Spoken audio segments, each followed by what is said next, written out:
हम कल जहाँ प्रैक्टिस किए थे उसकी आगे की प्रैक्टिस आज करेंगे। अगर आपने पहले वाली वीडियो नहीं देखी है तो प्लेलिस्ट बनी हुई है, जाके आप देख सकते हैं।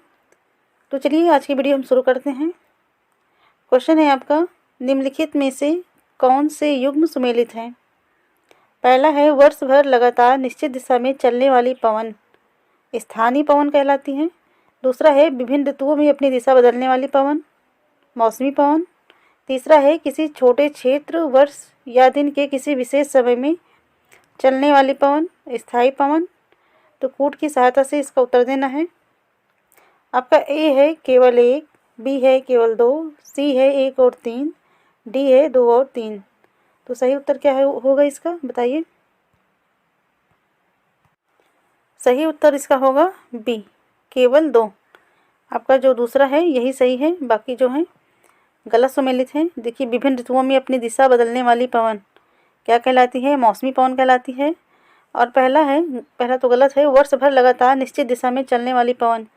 जो वर्ष भर लगातार निश्चित दिशा में चलती है वो पवन स्थानीय पवन नहीं, बल्कि आपकी जो है स्थायी पवन, क्या स्थायी पवन कहलाती हैं। जैसे पछुआ एवं पूर्वा और व्यापारिक पवन इस प्रकार की पवनों के उदाहरण हैं। तो यहाँ स्थानीय नहीं होगा, स्थायी होगा।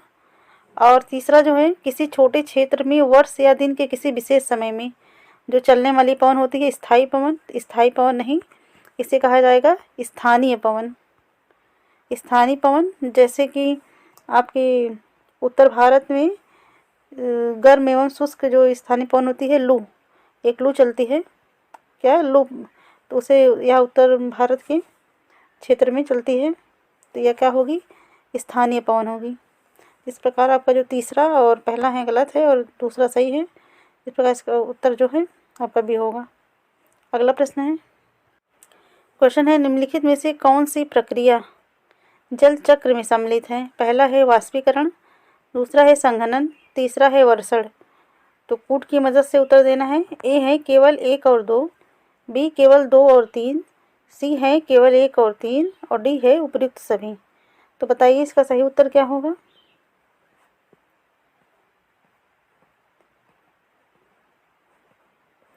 इसका उत्तर है डी, उपयुक्त सभी। जल चक्र क्या होता है? जिस प्रक्रम में जो जल है लगातार अपने स्वरूप को बदलता रहता है और महासागरों, वायुमंडल एवं धरती के बीच चक्कर लगाता रहता है, उसको क्या कहा जाता है? उसको जल चक्र कहते हैं। जैसे सूर्य के तप के कारण जल वाष्पित हो जाता है और ठंडा होने पर जलवाष्प संघनित होकर बादलों का रूप ले लेती है। यहाँ से यह वर्षा, हिम अथवा सहिम वृष्टि के रूप में धरती या समुद्र पर नीचे गिरती है। अगला प्रश्न है आपका, क्वेश्चन है निम्नलिखित में से किसका सागरी जल की लवणता में सर्वाधिक योगदान है?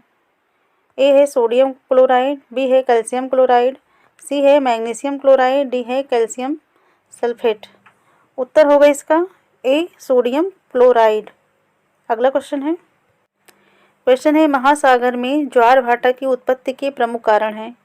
ए है सूर्य का गुरुत्वाकर्षण बल, बी है चंद्रमा का गुरुत्वाकर्षण बल, सी है सूर्य एवं चंद्रमा दोनों के गुरुत्वाकर्षण बल के कारण, डी है इनमें से कोई नहीं। बताइए इसका सही उत्तर क्या है?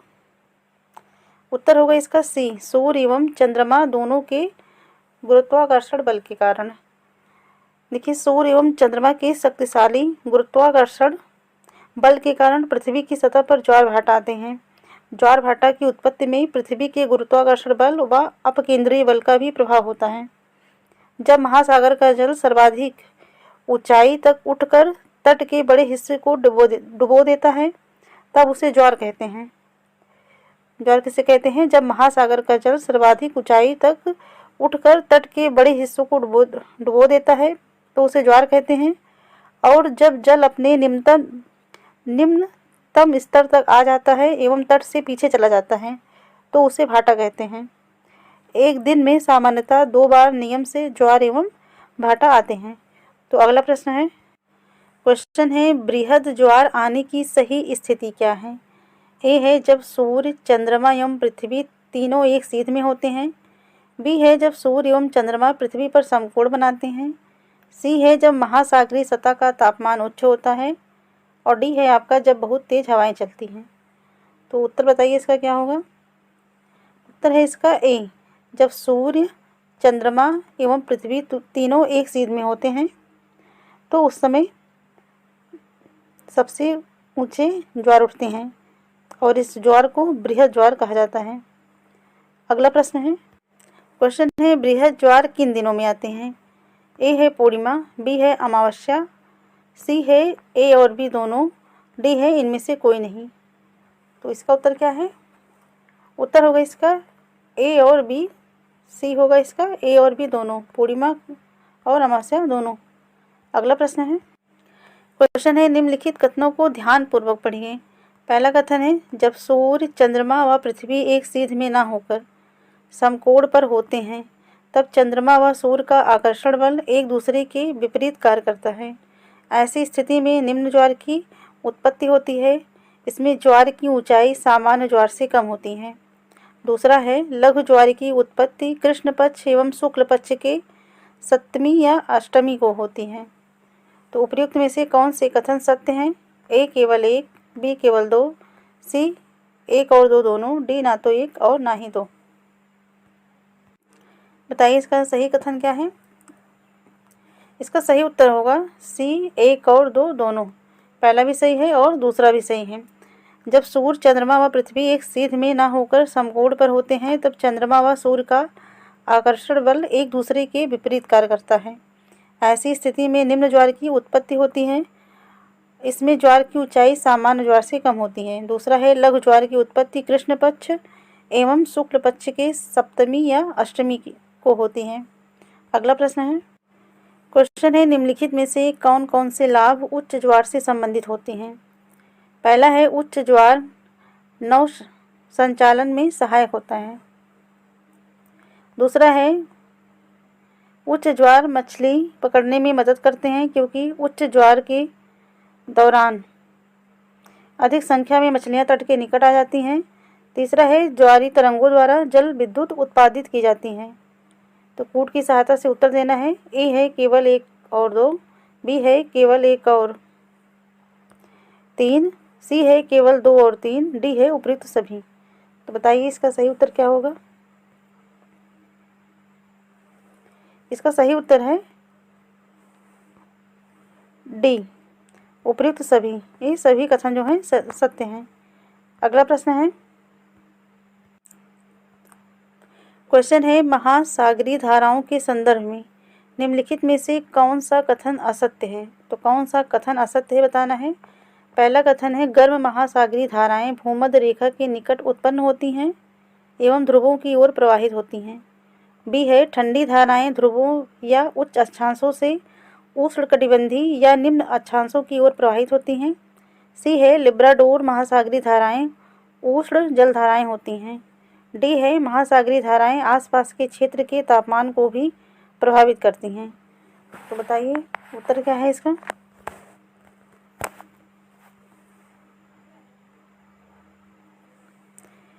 तो इसका सही उत्तर है सी। जो सी है ये कथन जो है असत्य है। जो लिब्राडोर महासागरीय धाराएं होती हैं वो शीत जल धाराएं होती हैं। क्या होती हैं। शीत जल धाराएं होती हैं। ये उष्ण जल धाराएं नहीं हैं। अगला प्रश्न है, क्वेश्चन है निम्नलिखित में से कौन सा महासागरीय क्षेत्र विश्व भर में सर्वोत्तम मत्स्यन क्षेत्र माना जाता है। तो बताइए इसका उत्तर क्या होगा। ए है वह क्षेत्र जहाँ शीत जलधाराएं बहती हैं, बी है वह क्षेत्र जहाँ गर्म जलधाराएं बहती हैं, सी है वह क्षेत्र जहाँ गर्म एवं शीत जलधाराएं मिलती हैं, डी है समुद्र का वह क्षेत्र जो विषुवत रेखा के आसपास है। बताइए कौन सा कथन सत्य है। उत्तर होगा इसका सी, वह क्षेत्र जहाँ गर्म एवं शीत जलधाराएं मिलती हैं वो क्या है विश्व भर में सर्वोत्तम मत्स्यन क्षेत्र माना जाता है। अगला प्रश्न है, क्वेश्चन है सुनामी शब्द की उत्पत्ति किस भाषा से हुई है। ए है चीनी भाषा, बी है फ्रेंच भाषा, सी है जर्मन भाषा, डी है जापानी भाषा। तो उत्तर क्या है इसका। इसका उत्तर होगा डी, जापानी भाषा। सुनामी जो है जापानी भाषा का एक शब्द है जिसका अर्थ है पोताश्रय तरंगें, क्योंकि सुनामी आने पर जो पोताश्रय हैं नष्ट हो जाते हैं। अगला प्रश्न है, क्वेश्चन है, निम्नलिखित में से किन कारकों पर किसी वनस्पति की वृद्धि निर्भर करती है? पहला है तापमान, दूसरा है नमी, तीसरा है मिट्टी की परत की मोटाई, चौथा है वन्यजीव। कूट की सहायता से उत्तर देना है। ए है केवल एक, बी 2, 3 और 4, सी है 1, 2 और 3, डी है उपयुक्त सभी। तो बताइए इसका उत्तर क्या है? उत्तर होगा इसका सी, 1, 2 और 3। पहला तापमान, नमी और मिट्टी की परत की मोटाई, ये सभी जो है वनस्पति की वृद्धि पर निर्भर करती है। तो वनस्पति की जो वृद्धि है तापमान एवं नमी पर निर्भर करती है। इसके अलावा यह ढाल एवं मिट्टी की परत की मोटाई जैसे कारकों पर भी निर्भर करती है। किसी भी स्थल की ऊंचाई एवं वनस्पति की विशेषताएं एक दूसरे से संबंधित हैं। ऊंचाई में परिवर्तन के साथ जलवायु में परिवर्तन होता है। इसके कारण प्राकृतिक वनस्पति में भी बदलाव आ जाता है। अगला प्रश्न है, क्वेश्चन है, उष्णकटिबंधीय सदाबहार वनों की विशेषताओं के संदर्भ में नीचे दिए गए कथनों पर विचार कीजिए। पहला है, ये वन भूमध्य रेखा एवं उष्णकटिबंध के पास पाए जाते हैं। दूसरा है, इन वनों के क्षेत्र गर्म होते हैं एवं पूरे वर्ष यहाँ अत्यधिक वर्षा होती है।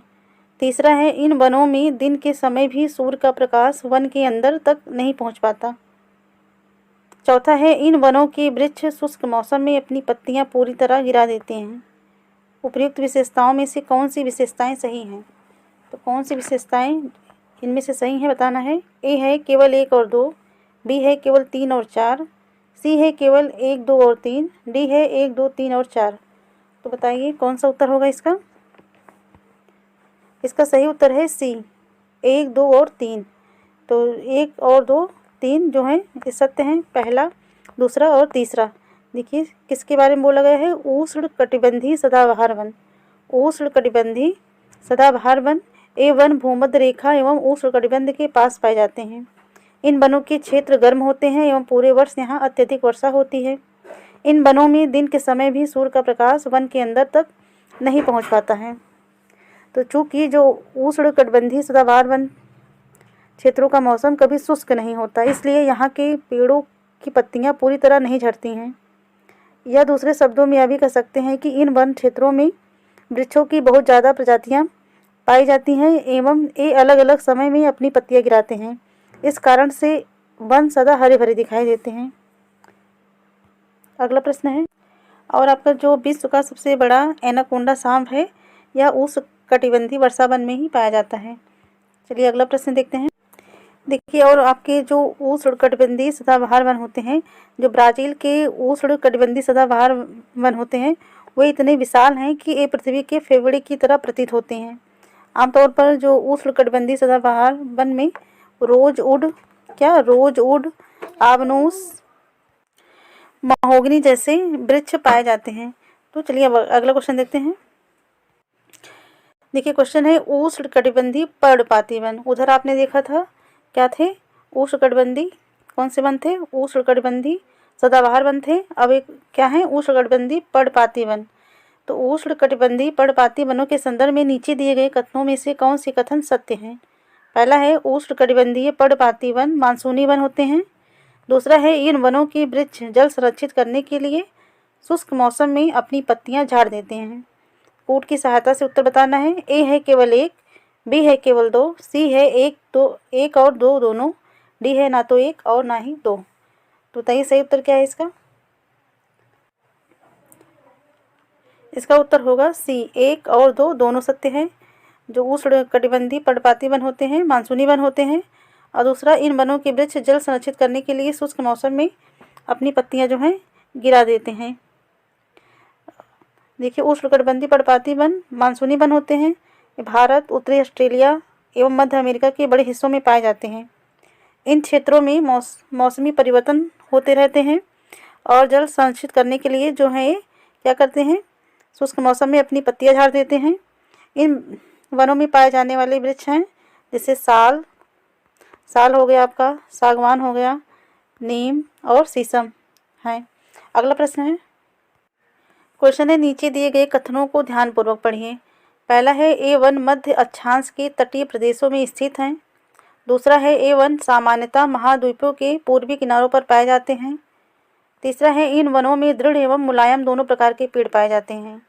तो उपयुक्त कथन किस प्रकार के वनों की विशेषताओं को बताते हैं? ए है उष्णकटिबंधीय पर्णपाती वन, बी है शीतोष्ण सदाबहार वन, सी है शीतोष्ण पर्णपाती वन, डी है भूमध्य सागरीय वनस्पति। तो बताइए इसका उत्तर क्या है? उत्तर होगा इसका बी, शीतोष्ण सदाबहार वन। जो इस प्रकार के वन होते हैं दक्षिण पूर्व अमेरिका, दक्षिण चीन एवं पूर्वी ब्राज़ील में पाए जाते हैं। यहाँ जो है ओक, चीड़ एवं यूकेलिप्टस जैसे दृढ़ एवं मुलायम दोनों प्रकार के वृक्ष पाए जाते हैं। तो अगला प्रश्न है, क्वेश्चन है आपका, शीतोष्ण पर्णपाती वनों के संदर्भ में नीचे दिए गए कथनों में से कौन से कथन जो हैं सत्य हैं? पहला है उच्च अक्षांशों की ओर बढ़ने पर अधिक शीतोष्ण पर्णपाती वन मिलते हैं। दूसरा है इस प्रकार के वन अधिकांशतः उत्तर पूर्वी अमेरिका एवं पश्चिमी यूरोप के तटीय भागों में पाए जाते हैं। तीसरा है इस प्रकार के वनों के वृक्ष अपनी पत्तियां शुष्क मौसम में गिरा देते हैं। तो कूट की सहायता से उत्तर देना है। ए है केवल एक, बी है केवल 2 और 3, सी है केवल 1 और 3, डी है उपयुक्त सभी। तो बताइए इसका उत्तर क्या होगा? उत्तर होगा इसका डी, उपयुक्त सभी। ये जो सभी कथन है सत्य हैं। अगला प्रश्न है, क्वेश्चन है किस प्रकार के वन प्रदेश को विश्व का फलोद्यान कहते हैं? ए है उष्ण कटिबंधीय सदाबहार वन, बी है शीतोष्ण पर्णपाती वन, सी है शीतोष्ण सदाबहार वन, डी है भूमध्य सागरीय वन। उत्तर होगा क्या इसका? इसका उत्तर है डी, भूमध्य सागरीय वन। इसे क्या कहते हैं? विश्व का फलोद्यान कहते हैं। जो भूमध्य सागरीय वन होते हैं यहाँ फलों की कृषि के कारण इसे विश्व का फलोद्यान कहा जाता है। इन क्षेत्रों में आमतौर पर संतरा, अंजीर, जैतून और अंगूर जैसे फलों की पैदावार होती है। अगला प्रश्न है, क्वेश्चन है महाद्वीपों के किस भाग में भूमध्य सागरीय वनस्पति पाई जाती है? पहला है पश्चिमी भाग, दूसरा है पूर्वी भाग, तीसरा है दक्षिण पश्चिमी भाग, चौथा है उत्तरी भाग। कूट की सहायता से उत्तर देना है। ए है 1 और 3, बी है 2 और 4, सी है 1, 3 और 4, डी है 1, 2 और 4। तो बताइए इसका सही उत्तर क्या है? इसका उत्तर होगा ए, 1 और 3, पहला और दूसरा, तीसरा पश्चिमी भाग और दक्षिण पश्चिमी भाग। जो महाद्वीपों के पश्चिमी एवं दक्षिण पश्चिमी किनारों पर भूमध्य सागरीय वनस्पति पाई जाती हैं। यह अधिकतर यूरोप, अफ्रीका एवं एशिया के भूमध्य सागर के समीप वाले प्रदेशों में पाई जाती हैं। इसीलिए इसका नाम जो है भूमध्य सागरीय वनस्पति पड़ा है। अगला प्रश्न है, क्वेश्चन है शंकुधारी वनों के संदर्भ में निम्नलिखित कथनों को ध्यानपूर्वक पढ़िए। पहला कथन है शंकुधारी वन उत्तरी गोलार्ध में उच्च अक्षांशों में 50 डिग्री से 70 डिग्री में पाए जाते हैं। दूसरा है हिमालय में ये वन प्रचुर मात्रा में पाए जाते हैं। तीसरा है शंकुधारी वनों के वृक्ष छोटे, कठोर एवं पर्णपाती प्रकार के होते हैं। चौथा है शंकुधारी वनों को टैगा भी कहा जाता है। तो उपयुक्त में से कौन सी कथन सही हैं? ए है 1, 2 और 4, बी है 2, 3 और 4, सी है केवल 3, डी है उपयुक्त सभी। तो बताइए इसका उत्तर क्या है? उत्तर इसका होगा ए, पहला सही है, दूसरा सही है और आपका चौथा सही है। क्या? 1, 2 और 4। तो शंकुधारी जो वन होते हैं इनके वृक्ष जो होते हैं लंबे होते हैं, नरम काष्ठ वाले सदाबहार वृक्ष होते हैं। इन वृक्षों के जो काष्ठ का उपयोग है लुगदी बनाने में। यहाँ देखिए कठोर लिखा है ना, कठोर नहीं होते हैं। कैसे होते हैं? इन वृक्षों के जो काष्ठ कैसे होते हैं? लंबे होते हैं, नरम होते हैं, नरम काष्ठ वाले होते हैं और इन वृक्षों के काष्ठ का उपयोग लुगदी बनाने में किया जाता है जो सामान्य तथा अखबारी कागज बनाने के काम आती है। तो यह गलत है, बाकी सही है। अगला प्रश्न है, क्वेश्चन है वन एवं उनके वृक्षों के संबंध में सूची फर्स्ट को सूची सेकंड से सुमेलित कीजिए। तो इधर उष्णकटिबंधीय सदाबहार वन है तथा इधर वृक्षों के नाम है। तो बताइए कौन से वृक्ष किसमें आएंगे? तो आपको मिलान करना है।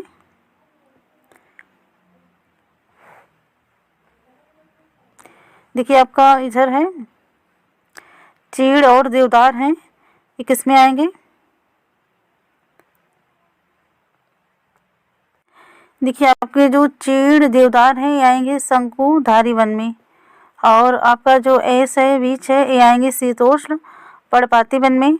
और आपका सागौन और साल जो है आएगा उष्णकटिबंधीय पर्णपाती वन में। और नीचे है बच्चा आबनूस और महोगनी, ये आएगा आपका इसमें उष्णकटिबंधीय सदाबहार वन में। तो ठीक है, अगला प्रश्न है। तो चलिए हम आज की प्रैक्टिस यहीं तक करते हैं, इसके आगे की प्रैक्टिस हम नेक्स्ट वीडियो में करेंगे। तो अगर आपको वीडियो अच्छी लग रही हो तो लाइक करें, शेयर करें, चैनल पे नए हैं तो सब्सक्राइब करें। Thank you.